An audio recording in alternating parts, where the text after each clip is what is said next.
गोंधळाने भरलेलं मन म्हणजे सतत विचारांच्या गर्दीत अडकलेलं मन. अशा अवस्थेत मनावर ताण, चिंता आणि अस्वस्थता वाढते.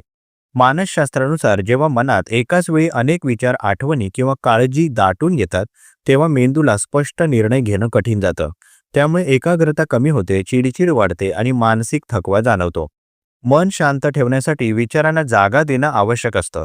जसं खोलीत खूप वस्तू ठेवल्या की हवा खेळत नाही, तसं मनातही गोंधळ साठला की शांती हरवते. ध्यान, श्वासावर लक्ष केंद्रित करणं आणि अनावश्यक विचार ओळखून त्यांना सोडून देणं ही मनशांतीची महत्त्वाची पावलं आहेत. जेव्हा आपण आपल्या मनाला थोडं रिकामं ठेवायला शिकतो, तेव्हा आतली शांतता अनुभवायला सुरुवात होते. कारण शांत मनच खरा आनंद, समज आणि निर्णय क्षमतेचा पाया असतो. धन्यवाद.